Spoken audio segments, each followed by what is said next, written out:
Another game, मतलब what a game यार. Was this the best game of this IPL so far? I think it is a genuine contender. मैं तो ये बात जरूर कहूँगा. जीता चाहे चलो आरआर जीती, चाहे केकेआर भी जीत जाती, मैच जो है ना, ये देख के लगा कि टेबल की टॉप 2 टीम्स भरने आ रही हैं. ये चीज़ मुझे अच्छी लगी. पहली बात तो start of with that. Toss की बात करते हैं. सैमसन टॉस जीतता है, बॉलिंग करता है. A very crucial toss. Eden gardens में पिछले 4-5 सालों का कुछ रिकॉर्ड था.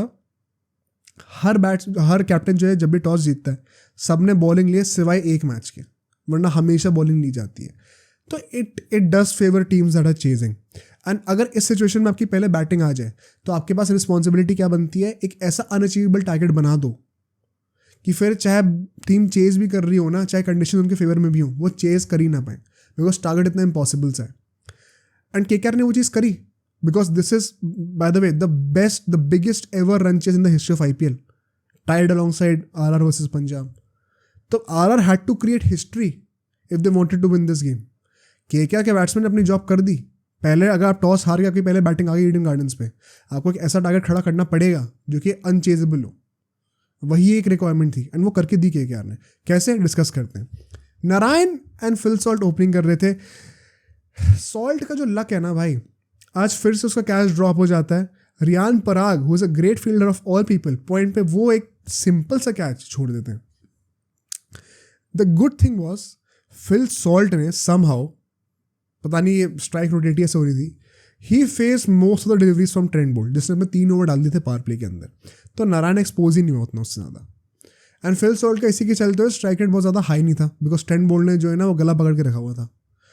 अल्टीमेटली फिल सॉल्ट का जितना लक था वो कैच छोड़ने में, वो सारा लक चला जाता है, क्योंकि आवेश खान एक ब्लाइंडर पकड़ लेता है आउट ऑफ नोवेयर. समझ में नहीं आया कहाँ से पकड़ लिया. बट फिर कुलदीप सेन बॉलिंग करने के लिए आते हैं पावर प्ले में, एंड कुलदीप सेन की इतनी ज़्यादा पिटाई करते हैं रघुवंशी नारायण कि केकेआर ने 56 रन बना दी पावर प्ले के अंदर, which is more than 9 run an over. Crazy start once again. But यहाँ से असली टेक ऑफ शुरू होता है. भाई रघुवंशी की जो इनिंग्स थी, रघुवंशी की इनिंग्स नारायण की वजह से एकदम अंडररेटेड हो जाएगी.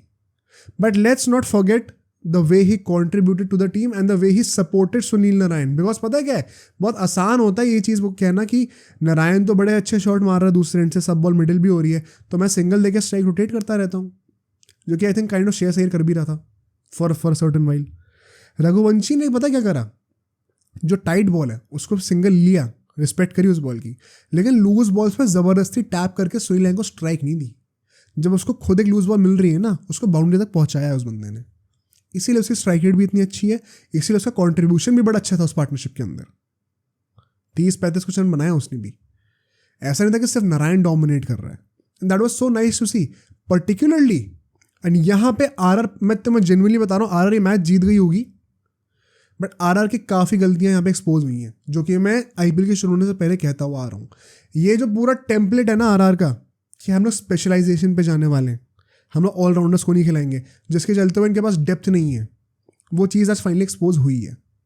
ये जो 224 रन 223 रन जो बनाए हैं ना केकेआर ने, ये कायदे से बनने नहीं चाहिए थे. अगर आपके पास और बॉलिंग ऑप्शंस होते हैं ना, तो आपको ज़बरदस्ती हर बॉलर से 4-4 ओवर फेंकवाने नहीं पड़ते. एंड यही एक प्रॉब्लम है इस टाइप के सेटअप की. आरआर का फ़ायदा पता क्या है, उनके पास हर एक बंदा इतना तगड़ा क्वालिटी का है कि इस प्रॉब्लम के होने के बावजूद वो मैचेस जीत जाते हैं. जैसे आज पूरा हारा हुआ मैच था, लेकिन एक बंदा चल गया टीम से, बटलर, पूरा मैच जिता दिया. इस लेवल के प्लेयर्स हैं. But that does not mean कि गलती एग्जिस्ट नहीं करती है. एंड शायद क्रंच मोमेंट्स पे जाके ये लोग हारेंगे, क्योंकि अब अश्विन और चहल की जिस तरीके से पिटाई हुई है 6 से 10 ओवर के बीच में. Let's have a discussion on the stats as well. 10 over जब खत्म होते तो 100 रन बन चुके थे. 44 रन आते हैं इन 4 ओवरों में, ठीक है, एक भी विकेट नहीं गिरता. चहल और अश्विन दोनों की पिटाई हुई है. दोनों आपके मेन स्पिनर्स हैं, one of the best spinners in this IPL. उन दोनों की कुटाई होती है अच्छे से. एंड आप एज अ कैप्टन आप क्या करोगे? कुछ नहीं कर सकते. पता है क्यों? आपको फिर भी उनसे 4 ओवर डलवाने पड़ेंगे. उनका बुरा दिन जा रहा है तब भी, क्योंकि आपके पास बॉलर ही 5 हैं, तो क्या करेगा? तो ये जो डेप्थ होती है ना, ये इस मामले में बहुत काम आती है, which RR does not have. They will have to think about it. I don't know कब तक इंडिविजुअल क्वालिटी आपको बचा सकती है, क्योंकि पिछले 15 साल से तो नहीं बचा रही है. तो क्या इस साल बचा लेगी? अगर बचाती है तो भाई congratulations to RR, deserve it. But do you want to take that risk in big games जब प्लेऑफ्स आएंगे? I don't know. I would rather have more options personally. Regardless जब 15 ओवर खत्म होते हैं केकेआर और ज़्यादा एक्सेलरेट कर जाती है, 61 रन बनते हैं, more than 12 run an over, 161 for 3 हो जाती है यहाँ पे KKR.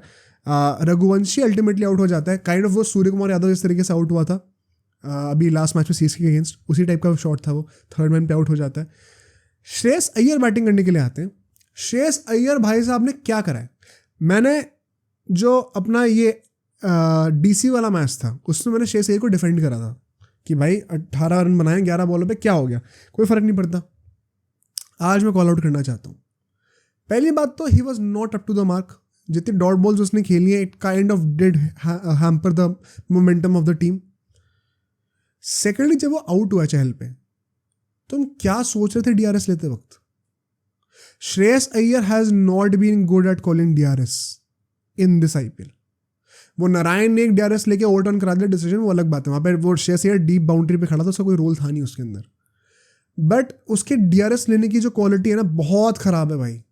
I think Shreyas Iyer ने बहुत चीज़ें अच्छी करी एज ए कैप्टन, बट ये बहुत बड़ी वीकनेस है श्रेयस अय्यर की। एंड अपने विकेट पे इतनी इंपॉर्टेंस अटैच मत करो कि तुम प्लम्ब आउट पे डीआरएस ले रहे हो। प्लम्ब आउट है, इस ऐसे जो विकेट जो उसके पैर पे बॉल लगी थी ना, ऐसे में एलबीडब्ल्यू से बचने पे सिर्फ एक ही चांस होता है जब आपके बैट का कोई निक लगा हो, एंड वो पता होता है बैट्समैन को कि लगाए कि नहीं लगाए, एंड वो नहीं लगा था, दिख गया था डीआरएस में। तो आप क्या सोच के रिव्यू ले रहे थे? इनफैक्ट जैसे ही वो स्नीकोमीटर दिखाया ना कि बॉल बैट पे नहीं लगी है, हॉकाई आने से पहले ही श्रेयस अय्यर चला गया था पवेलियन पे। ही वॉज दैट श्योर कि मैं प्लम्ब आउट हूँ। तो क्या सोच के फिर लिया DRS? It was not a good side to see. Please stop attaching so much of importance to your own wicket because you are the captain. I don't like this for anybody. ये मैंने विराट कोहली के लिए भी कह रखा है, test matches में पहले करता था ये बीच में, ये अच्छा नहीं लगता कभी। मूविंग ऑन, इसके बाद हम लोग देखते हैं रसल जो है वो ऊपर बैटिंग करने के लिए आता है। पहले तो credit to him and the management, but जितना प्रॉमिसिंग वो लग रहा था उतना अल्टीमेटली डिलीवर करा नहीं। 10 बॉल पे 13 रन बनाए, and this will be one of the criticisms for KKR कि नारायण के अलावा किसी ने कितना ही कॉन्ट्रीब्यूट करा है। As a matter of fact Narine Raghuvanshi के बाद मुझे लगता है जो बेस्ट बैट्समैन था वो तो हमारा रिंकू था यार, जो कि नॉट आउट भी रहा, कुछ 8-9 बॉल पे पता नहीं 20-25 रन भी बना दिए उसने, एंड एक फिनिशिंग दे दी, वरना तो इतने रन भी नहीं बनते हमारे। Coming to Narine, by the way, Narine भाई साहब ने जो बैटिंग करी है आज, मैं जनरली बता रहा हूँ, एक मोमेंट तक हम कह सकते हैं कि ये पिंच हिटर है, इसका तो रोल ही ऐसा है कि भाई आके रन मार दो, नहीं मारा तो आउट हो जाए। आज जो उसने बैटिंग करी है ना, उसमें तुम ये चीज़ नहीं कह सकते। आज की इनिंग स्पेशल थी। जब तुम चहल और अश्विन जैसे बॉलर्स को कवर्स के ऊपर से छक्के मार रहे हो, डाउन द ग्राउंड वी में छक्के मार रहे हो ना, तो वो अंधाधुंध स्लॉगिंग नहीं होती, लप्पे नहीं होते, वो लप्पे होते मिड विकेट के ऊपर आंख नीच के मारना। तुम टर्न के साथ अश्विन को कवर्स के ऊपर से छक्के मार रहे हो, तुम टर्न के अगेंस्ट चहल को सीधा छक्का मार रहे हो। भाई इसके लिए स्किल चाहिए होता है, एंड नारायण ने आज जो बैटिंग करके दिखाई है ना, it is a lesson for the middle order of KKR, for guys like Venkatesh Iyer and Shreyas Iyer particularly, कि किस तरीके से पावर हिटिंग करी जाती है। It was such a sight to see, मतलब टू द पॉइंट कि अभी नारायण आई थिंक 3rd है ऑरेंज कैप की लिस्ट में। ये ऐसे दिन आएंगे, किसने सोचा था? एक टाइम ये भी आएगा कि नारायण ऑरेंज कैप के लिए लड़ रहा होगा। It is absolutely absurd, and I would give a lot of money just to watch Narine wear an orange cap for just 1 game. एक मैच के लिए भी पहन लेना भाई, मैंने सब देखा है जिंदगी में, अगर ये हो जाता है तो। नॉनदलेस आगे बढ़ते नारायण से, जो आखिरी के 5 ओवर थे, हमने यहाँ पे अंडर परफॉर्म करा है, सच्चाई तो ये है, ठीक है। लास्ट 5 ओवर की बात करते हैं, 62 रन बनते हैं यहाँ पे, 62 रन बहुत अच्छा है, बट क्या ये उतना अच्छा है जितना हम कर सकते थे? इससे पहले हमारी रन रेट ऑलरेडी 11-12 की चल रही थी, एंड जब आप आखिर के 5 ओवर में आते हो तो आप सोचते हो कि अभी जो रन रेट है उससे काफ़ी ज़्यादा एक्सेलरेट आपको करना चाहिए कायदे से। विकेट्स भी हाथ में थे, हमने लेकिन उसी रन रेट पर रन मारे, एंड इस पर बहुत बड़ा जो रीज़न है वो 16वें ओवर का, एंड कहीं ना कहीं 20 ओवर का भी आप कह सकते हो, बिकॉज 17th to 20th जो 4 ओवर थे ना, इसमें सिर्फ 41 रन आए, सिर्फ 41 रन। इनफैक्ट आखिरी के 3 ओवर में सिर्फ 28 रन आए, 10 रन पर ओवर भी नहीं आया, just over 9 run an over, 9.33 run पर ओवर। एंड यहाँ पे हम लोग कम से कम 10 रन शॉर्ट थे, ये फैक्ट है। जो 223 हमारे बने हैं ना, ये एटलीस्ट 230 प्लस होना चाहिए था टारगेट, जिस ट्राइजेक्ट्री पे हम लोग जा रहे थे। तो आई थिंक वहाँ पे ट्रेंट बोल्ट ने जो बॉलिंग करी है, आवेश खान ने 17 ओवर में सिर्फ 6-7 रन दिए थे बाय द वे, इन दोनों ने पर्टिकुलरली बहुत अच्छी बॉलिंग करी है। बाकी सबकी पिटाई हुई है, कुलदीप सेन, अश्विन, चहल सबकी पिटाई हुई है, इन दोनों ने बड़ी अच्छी बॉलिंग करी है। इनकी इकोनॉमी भी 9 से कम की है दोनों की। Credit to those two guys. But regardless 223 अगर आपने बनाए हैं तो मतलब दूसरी टीम को 224 चेज करना है, which will be the biggest chase in the history of IPL. तो अगर कल को केकेआर के बॉलर्स आके मेरे पास ये कहते हैं कि भाई हम लोग 10 रन शॉर्ट रह गए बैटिंग करते वक्त इसलिए मैच हार गए, तो वो तो बहानेबाजी है भाई। क्योंकि अगर हम लोग 10 रन शॉर्ट भी है ना, तो भी हमने इतना बड़ा टारगेट तो खड़ा कर दिया है कि इसको बीट करने के लिए इतिहास में कुछ एकदम अलग ही करना पड़ेगा। And so although we were 10-15 run short as per our standards, 223 was still enough to win this game, which is why से हमने ये गेम बॉटल करा है। 223 पे अगर आप मुझे ये बहाना दे रहे हो ना कि रन ज़्यादा नहीं बने, rather than actually pointing out की बॉलिंग कितनी घटिया हुई है, तो फिर कुछ कमी है भाई, फिर हमने एनालाइज सही से नहीं करा गेम को। एंड वही बात है, कमी बॉलिंग में ही थी अल्टीमेटली, स्पेशली डेथ ओवर्स में। अब बॉलिंग पे आते हैं क्या की, ठीक है।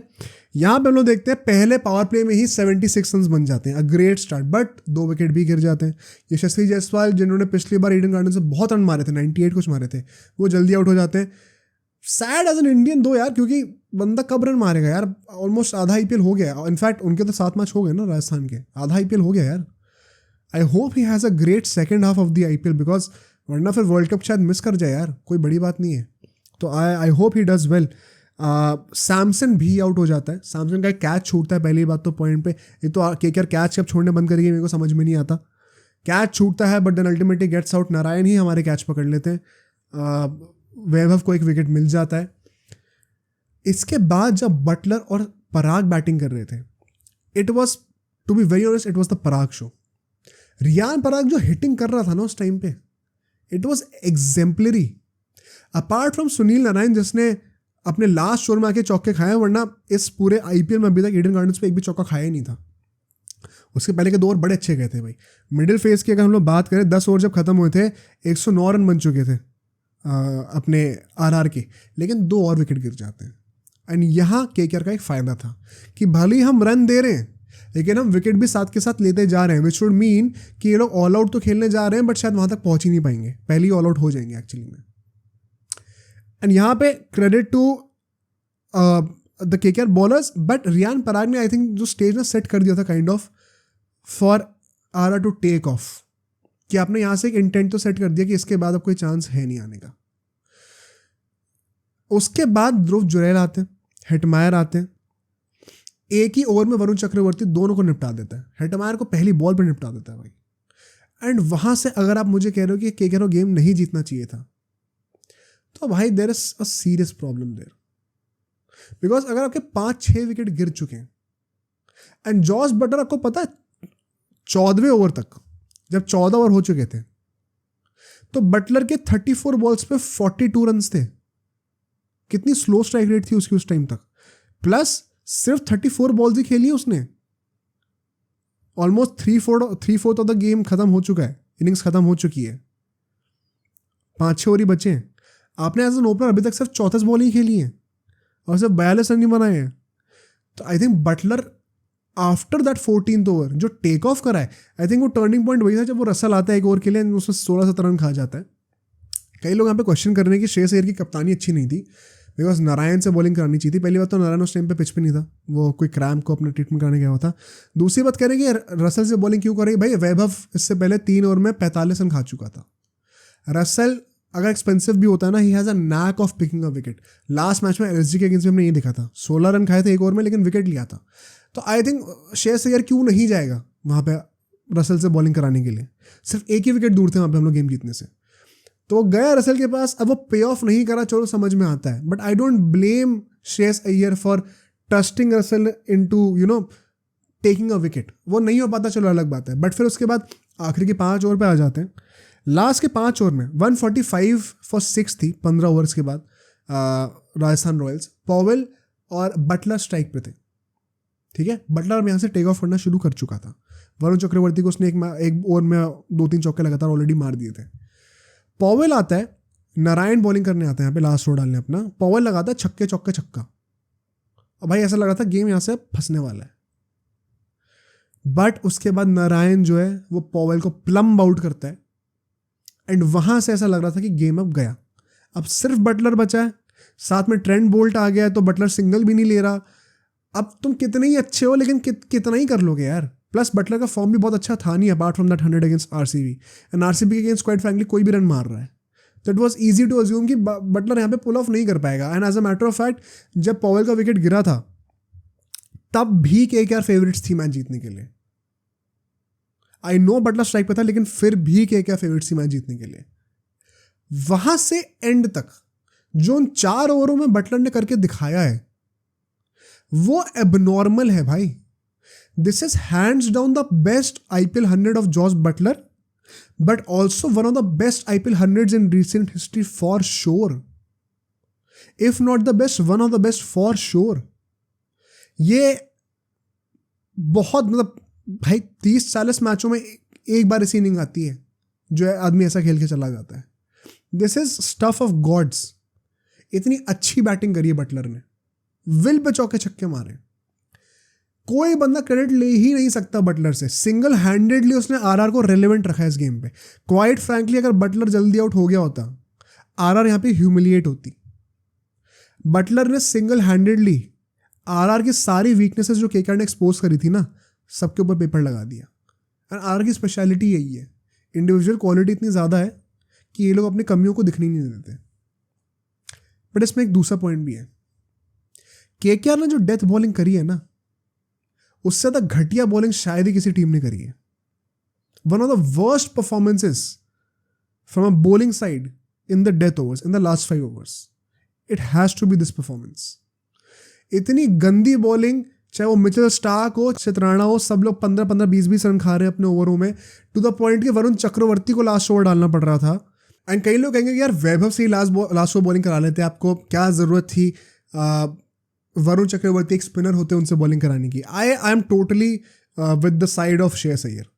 उसने जो बात बोली पोस्ट मैच प्रेजेंटेशन में भी, इट मेड टोटल सेंस कि ये लोग पेसर्स को इतनी अच्छी पिटाई कर रहे हैं, let's take the pace off the ball, let's try to slow it down. And Varun Chakravarthy being a mystery spinner was a considerable option there. मैं ब्लेम नहीं करूंगा उसको वरुण चक्रवर्ती लेने के लिए। I think it made sense, that choice made sense, it was a gutsy call, and वो almost pull off हो भी गई थी। भाई अगर लास्ट ओवर में सिर्फ 9 रन चाहिए और एक बंदा 100 पे मारने वाला है, उस बंदे को तुम अगर जो है लास्ट बॉल तक लेके जा रहे हो ओवर की गेम, तो तुमने अच्छा काम, तुमने अपने हिसाब से जो करना था कर दिया। वरुण चक्रवर्ती से तुम एक्सपेक्ट करो स्पिनर की 9 रन डिफेंड करे ओवर में, तो बहुत अनरीजनेबल है। वो लास्ट बॉल तक गेम लेके चला गया भाई, बहुत बड़ी बात थी। तो I think this is something historic by RR, quite literally and quite metaphorically as well, because this is the biggest ever chase in the history of IPL. But Buttler ने सिंगल हैंडेडली जो ये काम करके दिखाया ना, ऐसा नहीं था कि पूरी टीम ने ये चेज में कंट्रीब्यूट करा है। बटलर ने सिंगल हैंडेडली मैच जिताया यार। एंड भाई आरआर की तो जो जितनी तारीफ करो उतनी कम है, 7 में से 6 मैचेस जीत चुके हैं।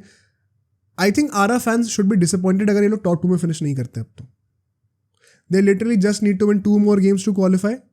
उसके बाद फिर वो रेस है टॉप 2 में फिनिश करने की। अभी आधा आईपीएल और बचा हुआ है उनके लिए। 7 मैचेस में सिर्फ 2 मैचेस और जीतने क्वालिफाई करने के लिए। 4 जीत जाओगे तो शायद टॉप ही कर जाओगे। तो आई थिंक आरआर तो definitely should be in the top 2 going forward. But speaking of KKR, क्या हमें यहाँ पे रोना चाहिए? अब हमारे क्या बुरे दिन आने वाले हैं? Let's not get to reactionary once again. CSK game से मैंने देखा था ये, फिर एलएसजी को पीटा था हम लोगों ने। इतना दिल उदास करके मत बैठा करो। एक मैच हारे, आरआर से हारे, टेबल टॉप पर है, कोई शर्म नहीं है इसमें। बहुत अच्छी टीम है। हाँ बॉटल करा है, एंड इसमें हमारे बॉलर्स की बहुत बड़ी गलती है। उस गलती से छिपना मत, गलती जहाँ दिख रही कॉल आउट करो। बट ये मत भूलो कि तुम अभी सेकेंड हो टेबल पे भाई, बाकी टीम्स जान दे देंगे इस पोजीशन पे आने के लिए। तो KKR is still one of the top teams. 1-2 match तो हारेगा ही आदमी, कोई इंसान ही तो है भाई वो लोग भी, उसमें कोई प्रॉब्लम नहीं है। इनफैक्ट आने वाले 3 matches are quite relatively easier on paper. जो हमारी होली ट्रिनिटी है आरसीबी, डीसी एंड पीबीकेएस, वो हमारे पास आने वाले हैं, तो होपफुली थोड़ा मोरल बूस्ट होगा वहाँ पे हमारा। बट जो हमारी बॉलिंग है ना, death bowling, Mitchell Starc, I am sorry but this is not working. Mitchell Starc on merit, on performance, on logic does not deserve to play the next game. Let's be honest, 6 matches हो गए, almost आधा IPL हो चुका है. अगर मैं logically बोल रहा हूँ परफॉर्मेंस के बेसिस पे, मिचेल स्टार्क को अगला मैच स्टार्ट नहीं करना चाहिए. मैं किसको खिलाऊंगा? मैं चमीरा को खिलाऊंगा. I think he is the like to like foreign replacement. Experience भी लेके आएगा थोड़ा बहुत, बिकॉज पता है क्या, कई लोग कहेंगे चेतन सकारिया को खिला लो. फिर आपके पास वैभव, हर्षित, चेतन सकारिया, तीनों ऐसे प्लेयर्स हैं जिनके पास बहुत ज़्यादा एक्सपीरियंस है नहीं. लीडर कौन है पेस लाइनअप पर? अभी तो स्टार्क था ना. We need a leader. Chameera भी कोई बहुत बड़ा लीडर है नहीं, but he has more experience. एक मेरे सब्सक्राइबर ने, सौरभ नाम के एक सब्सक्राइबर, उन्होंने मुझे मेल करा था, तो मैं उनका पॉइंट भी लेना चाहता हूँ. ही एडवाइस कि यार ऐसा कर सकते हैं कि वेंकटेश अय्यर को हटा दो एंड वहाँ पे एक एक्स्ट्रा बॉलर ले आओ. फॉर एग्जाम्पल चेतन सकारिया ले आओ, ठीक है. एंड बेसिकली इम्पैक्ट प्ले को ना राजस्थान रॉयल्स की तरह यूज़ करा जाए कि अगर तो मान लो बैटिंग उस टाइम पे हमारी जल्दी कोलैप्स कर जाए तो एक बैट्समैन को सब्स्टिट्यूट कर दो, सब इन कर दो. उससे क्या होगा कि जो बैट्समैन एक ऑलरेडी आउट हो चुका है उसकी जगह पे एक बैट्समैन आप एज एन इम्पैक्ट प्लेयर ले आओ, तो नंबर ऑफ बैट्समैन जो केकेआर की लाइनअप में थे वो सेम ही रहेंगे. साथ ही साथ अगर आपको उस बैट्समैन की ज़रूरत नहीं पड़ती है, जो कि केकेआर के साथ बहुत बार हो रहा है, तो आप एक extra bowler as an impact player ला सकते हो. एंड ऑल्दो ये सुनने में बड़ा अच्छा लगता है, बट यहाँ पे इशू पता क्या है? पहला इशू तो ये है, मुझे लगता नहीं गंभीर जो है वेंकटेश अय्यर को हटाने वाला है. दूसरा इशू ये है, Venkatesh Iyer, to be very honest, has not been as bad as people are portraying him to be. That is my personal opinion. As a matter of fact, I think जब नीतीश राणा आएगा अंदर, तो anyway रमनदीप या फिर वेंकटेश अय्यर में से कोई एक बाहर हो ही जाएगा. एंड तब जब ये होगा तो नीतीश राणा को आप एज एन इम्पैक्ट प्लेयर नहीं रखोगे कि ज़रूरत पड़ गई तो ले आए. तो आई थिंक वो एक प्रॉब्लम आ जाती है इस कॉन्सेप्ट के साथ. Although in principle it looks very interesting, I must say. Plus ऐसे मामले में फिर आप क्या करने वाले हो? चेतन सकारिया, वैभव, हर्षित, सारे पेसर्स को खिला के क्या पॉइंट है? ये 3 पेसर हो गए, फिर स्टार्क हो गया, फिर रसल भी हो गया. Do we really need that many pacers? ये मुंबई भी हरकत कर रही है इसलिए पिट भी रही है इतना, तो मुझे लगता है. तो I don't think we need to tinker that much with our balance personally. In saying that, मुझे लगता है कि गंभीर ये करेगा भी नहीं. अगर मुझे पसंद आया, किसी को पसंद आया, चलो हम पसंद कर सकते हैं इस लोगों को, बट गंभीर would not tinker with this. And गंभीर अगर स्टार्क को बेंच नहीं कर रहा तो वेंकटेश अय्यर को तो क्यों ही बेंच करेगा? So I think likelihood of it happening is very less. Let's hope weekend पे आने वाला match against RCB, our favourite team, उनको हम थोड़ा तोड़ाई उड़ाई करके फॉर्म में वापस आ जाते हैं. कहीं ऐसा ना हो कि उनसे भी हार जाए भाई.